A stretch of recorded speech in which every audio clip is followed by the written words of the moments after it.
Hi guys, मेरा नाम है साहिल खन्ना और आज की वीडियो शुरू करते हैं। सबसे पहली न्यूज़ है रिलायंस की। तो रिलायंस जियो ने एक नया प्लान निकाला है जहां पर आपको नेटफ्लिक्स भी मिलेगा। जो प्लान है ये 1100 रुपए का होने वाला है, जहां पर आपको 84 डेज के लिए जो नॉर्मल प्लान होता है वो तो मिलेगा ही, साथ में 149 रुपीज वाला मोबाइल वाला नेटफ्लिक्स भी मिलेगा। अभी के टाइम पे 40 करोड़ से ज्यादा जियो के पास में प्रीपेड कस्टमर है, तो ये सबके सब लोग उसको एंजॉय कर सकते हैं। अब इसका बिजनेस इंपॉर्टेंस समझाता हूँ। अगर अभी के टाइम पे देखिए ना, नेटफ्लिक्स थोड़ा सा इंडिया के अंदर स्ट्रगल कर रहा है पेनिट्रेशन को लेके, कि उसके पास बहुत सारे यूजर्स नहीं है। अब नेटफ्लिक्स ने एक और फीचर निकाला है रिसेंटली। जो लोग शेयरिंग वाला नेटफ्लिक्स यूज करते हैं उनको पता होगा कि अब नेटफ्लिक्स एक स्पेसिफिक जगह के ऊपर ही चलेगा। अब वो पासवर्ड शेयरिंग वाला सीन उन्होंने खत्म करना शुरू कर दिया। मतलब मेरे साथ तो हो गया, बाकियों के साथ हुआ या नहीं हुआ नीचे कमेंट में बताना।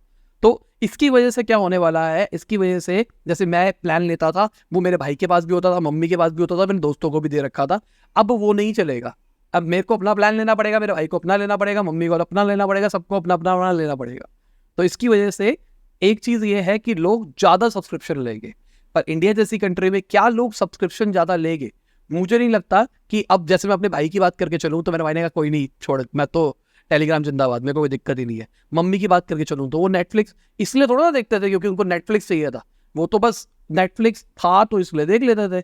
मेरे दोस्त, अब मैं उनको नहीं दे सकता, बात खत्म। तो लॉजिकली जहां मैं 700 रुपए 600 रुपए खर्च कर रहा था, वहां मैं नॉर्मल छोटे प्लान के ऊपर आ जाऊंगा।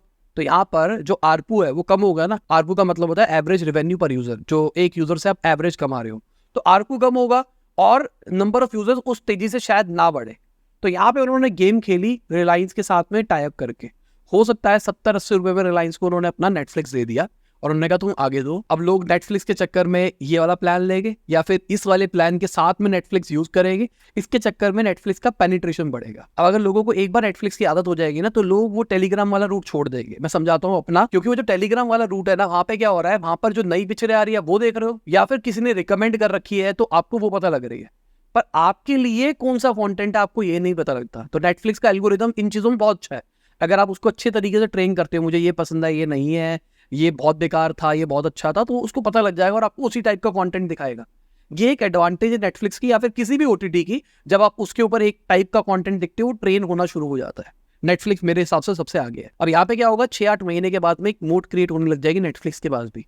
बाकी ये जो चीज मैंने बताई है ये एक हाइपोथेसिस है। एज अ मार्केटर हम एक्सपेरिमेंट करते हैं, उसके बाद हमारे पास में डेटा आता है, फिर हम देखते हैं कि वो चीज़ काम कर रही है नहीं कर रही है। तो मेरे हिसाब से अगले क्वार्टर का जो डेटा आएगा हमको पता लग जाएगा कि ये चीज़ काम कर रही है या फिर नहीं कर रही है। अब रिलायंस जियो फाइनेंशियल्स की बात करके चले तो वो भी एक्सचेंज के ऊपर लिस्ट हो गया है और सेकेंड लार्जेस्ट एनबीएफसी बन गया है 1.65 लाख करोड़ की वैल्यूएशन के ऊपर। पर बात क्या है, अगर आप न्यूज़ देखोगे पॉजिटिव लग रही है ना, ये अपोलो हॉस्पिटल वगैरह वगैरह सबसे आगे निकल गया है, तो सब कुछ पॉजिटिव लग रहा है। पर नेगेटिव खबर पता है क्या है?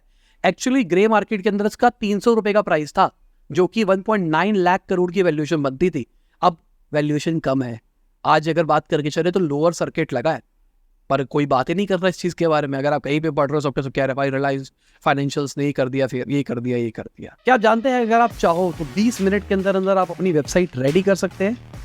कैसे? हमने थीम इंस्टॉल करी, हमने लेआउट इंपोर्ट किया, हमने चैट जीपीटी से कंटेंट बनाया, हमने मिड जर्नी से इमेजेस बनाई और हमारी वेबसाइट रेडी हो गई है। ज्यादा जानने के लिए नीचे लिंक पे क्लिक करें। अगली खबर, एप्पल, गूगल, इंटेल और बाकी जो कंप्यूटर और लैपटॉप मैन्युफैक्चरर कंपनीज है वो यूएस गवर्नमेंट के पास गई है कि भाई आप इंडिया से बात करो, ये जो नया रूल निकाला है उसके रिगार्डिंग। अब जिनको नहीं पता बता देता हूँ, एक नया रूल निकाला है इंडियन गवर्नमेंट ने कि आपको अगर इंडिया के अंदर लैपटॉप कंप्यूटर बेचने हैं तो आपको लाइसेंस लेना पड़ेगा, ऐसे नहीं बेच पाओगे आप। अब इसकी वजह से कहीं ना कहीं government make in India push कर रही है कि आओ इंडिया के अंदर बनाओ।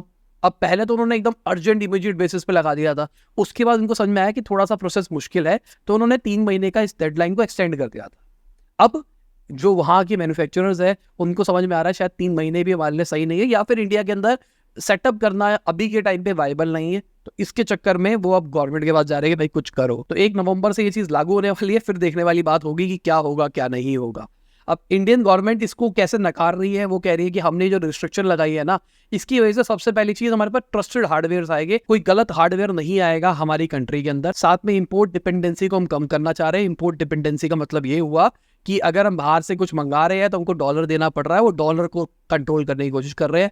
और साथ में वो कह रहे हैं कि भाई मेक इन इंडिया सक्सेसफुल बनाना चाहते हैं कि इंडिया में डोमेस्टिक प्रोडक्शन बढ़े।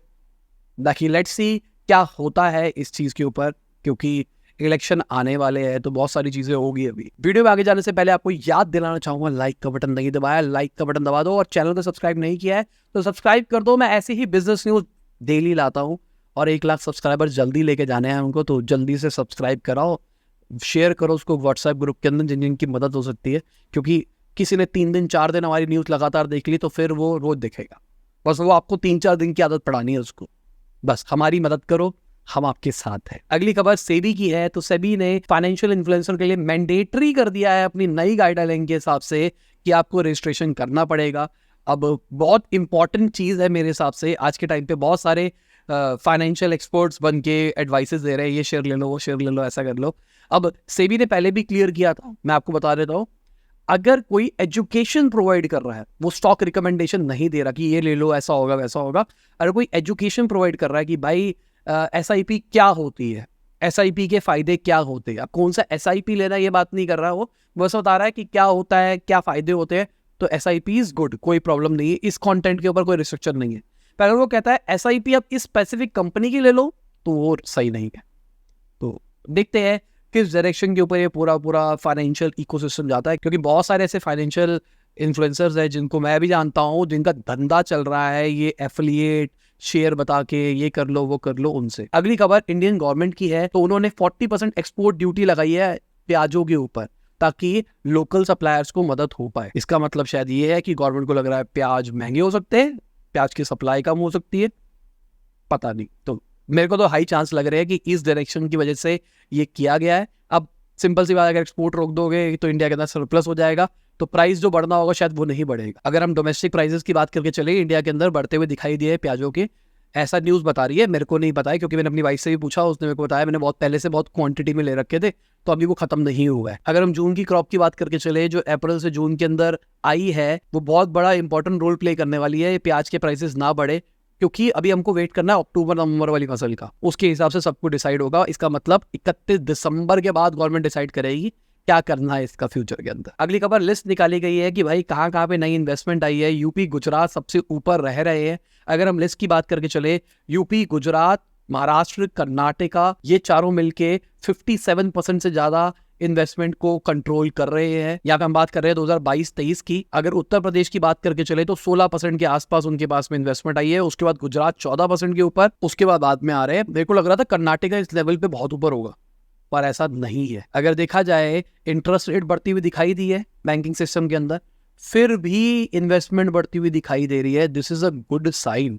मतलब बड़े इन्वेस्टर्स भी सोच रहे हैं कि इंडिया में एक ब्राइट फ्यूचर होने वाला है। अगली खबर बिट्स पिलानी की है। तो वो अपने PhD रिसर्च प्रोग्राम को स्टार्टअप में कन्वर्ट करने का प्लान कर रहा है। वो एक नया प्रोग्राम निकाल रहा है जहां पर अगर आप कंप्यूटर साइंस वाले हो, आपको टेक की नॉलेज है और आप एक बिजनेस क्रिएट करना चाहते हो, तो वहां पर आपको मदद करी जाएगी। यहाँ पे बात चल रही है आपको फंडिंग वगैरह भी मिलेगी, तो अच्छी चीज है अगर देखा जाए तो। बाकी मुझे लगता है कि फॉर्मल एजुकेशन के अलावा भी काम किया जा सकता है अगर आप एक स्टार्टअप की दुनिया में बढ़ना चाहते हो। यूट्यूब पे उतना कंटेंट नहीं है, मेरे को फॉलो करो इंटेलेक्चुअल इंडीज पे, वहां पर मेरे हिसाब से स्टार्टअप के रिगार्डिंग जो बहुत कोर कॉन्सेप्ट होते हैं जो यूट्यूब पे नहीं है, वो मैं बना रहा हूँ, तो उसको फॉलो करो।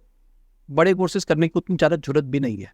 और आगे फ्यूचर के अंदर बहुत कुछ प्लान कर रहा हूँ। ऑफिस बहुत जल्दी रेडी हो जाएगा, एंड में बताता हूँ मैं, ये पूरी कहानी ना एंड में बताता हूँ।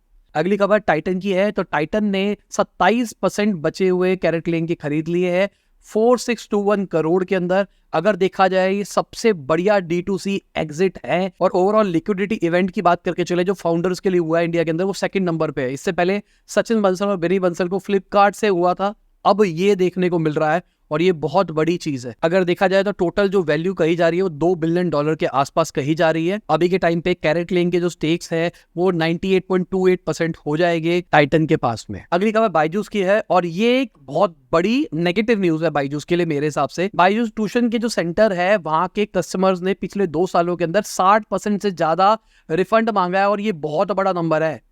मतलब यहाँ पे हम बात कर रहे हैं 43,000 कस्टमर्स ने रिक्वेस्ट किया है नवंबर 2021 से जुलाई 2023 के बीच में, और बायजूस ने 95% लोगों के प्रोसेस भी कर दिए है। अब देखा जाए तो ये पॉजिटिव चीज है कि रिफंड प्रोसेस कर दिया गया है, पर इतना ज्यादा हाई रिफंड मांग रहे हैं लोग, दिस मींस प्रोडक्ट अच्छा नहीं है। अभी तक मैं बायजूस का सपोर्ट कर रहा था कि भाई सबके सब नेगेटिव बोल रहे हैं, ऐसा नहीं है वैसा नहीं है, एक स्टार्टअप फाउंडर जब गिरता है तो सबके सब उसके बारे में फालतू बोलते हैं। वो मेरे अंदर का फाउंडर था। पर अभी ये जो डेटा है ना, this data is not good. इससे एक सिग्नल जा रहा है प्रोडक्ट में भी दिक्कत है। पहले मैं कहता था कि इंडिया में कौन सा प्रोडक्ट अच्छा है, सारे के सारे प्रोडक्ट लॉस में तो चल रहे हैं। आज जितनी बड़ी स्टार्टअप्स उठा लो, सारी की सारी लॉस मेकिंग है। तो मैंने कहा बायजूस ने लॉस कर दिया तो उसमें क्या गलती है।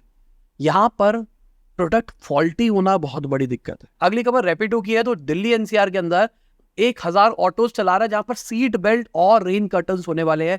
भाई रेन कर्टन्स तो मैंने पहले भी ऑटोज के अंदर देखे हैं, पर सीट बेल्ट मैंने आज तक नहीं देखी है। सिक्योरिटी के चक्कर में लोग सीट बेल्ट लगा के ऑटो में बैठेंगे। आप लगाओगे या नहीं लगाओगे? अगर होगा भी तो आप लगाओगे या नहीं लगाओगे? नीचे कमेंट के अंदर बताओ। अगली खबर, मोदी जी ने बताया कि गवर्नमेंट बिल्ड कर रही है अपना खुद का AI powered language translation platform जिसका नाम है भाषनी। और ये क्यों किया जा रहा है? ताकि इंक्लूजन के ऊपर ध्यान दिया जाए कि पूरी इंडिया एक बन पाए। आज के टाइम पे बहुत सारा ऐसा कंटेंट है जो इंग्लिश के अंदर है, या फिर मैं बात करके चलूं, मैं एक वीडियो बना रहा हूं जो हिंदी में बन रही है। अब तमिलनाडु में एक बंदा है जिसको हिंदी नहीं समझ में आती है, अब वो कैसे देखेगा मेरा कंटेंट? तो ये वाले सॉफ्टवेयर इन चीजों के लिए भी हेल्प कर पाएंगे। प्लस मैं दी ग्लोबल जा पाऊंगा इसकी वजह से। वैसे ये ग्लोबल के लिए काम नहीं हो रहा होगा, ये ग्लोबल कंटेंट को इंडिया में लाने की बात चल रही होगी कि अगर एक इंटरनेशनल स्पीकर या इंटरनेशनल कोई बड़ा बंदा कुछ बोल रहा है तो हमारे देश में गांव का जो एक रीजनल मैथिली लैंग्वेज समझता है वो भी इसको समझ पाए। This is good. बाकी किस लेवल पे निकल के आएगा वो देखने वाली बात होगी। साथ में गवर्नमेंट ने इंडिया स्टैक्स के बारे में बात करी, जो कि एक कलेक्शन होने वाली है इंडिया के डिजिटल गुड्स की। तो ये भी एक अच्छी चीज दिखाई दे रही है। अगली खबर फर्स्ट क्राई की है। तो वहां पर इंडियन फैमिली बिजनेस हाउसेस ने सॉफ्ट बैंक के शेयर्स खरीदे हैं 435 करोड़ के। अगर देखा जाए, राजन पाई का जो फैमिली ऑफिस है उन्होंने भी इन्वेस्ट यहाँ पर किया है, और ये सॉफ्ट बैंक ने अपने ओनरशिप को डिल्यूट किया है। यहाँ पे देखा जाए अभी के टाइम पे अगर फर्स्ट क्राई की बात करके चले, यहाँ पर की इन्वेस्टर्स जो है उनके पास में 9 से 11% है कंपनी के। और ये एक अच्छी चीज है क्योंकि आईपीओ प्लान कर रहे हैं, और आईपीओ प्लान से पहले एक और डायरेक्शन दिखाई दे रही है कि जो बाहर के इन्वेस्टर्स है उनकी इक्विटी कम करके इंडियन इन्वेस्टर के पैसे रखे। अच्छा पॉजिटिव साइन दिखाई दे रहा है फर्स्ट क्राई के लिए। बाकी देखते हैं आईपीओ कैसा रहता है। अगली खबर, जो इसरो के एक्स चीफ है उन्होंने बोला है कि हमको बड़े रॉकेट बनाने हैं, हमको और फंडिंग चाहिए। और मैं इस बात से बिल्कुल एग्री करता हूं। हम पता है क्या है, हम ना एक लेवल पे आके सेटिस्फाइड हो जाते हैं और अपना कंफर्ट जोन बना लेते हैं। मैं हमारी मेंटेलिटी की बात कर रहा हूँ इस बारे में, क्योंकि अभी क्या होता है, जैसे हमने चंद्रयान किया तो हम चंद्रयान क्या कह के मार्केट कर रहे हैं कि हमने इतने कम पैसों में कर दिया, आदि पुरुष से कम पैसों में हमने रॉकेट भेज दिया। ठीक है, भेज दिया, गुड है, मैं इसमें कुछ गलत नहीं कह रहा हूं। पर अभी रशिया ने रॉकेट निकाला था, ऑल्दो वो सक्सेसफुल नहीं रहा, पर रशिया का रॉकेट हमारे बाद निकलने के बाद हमसे पहले पहुंच गया। उन्होंने छू तो दिया, क्रैश हो गया बस छू तो दिया।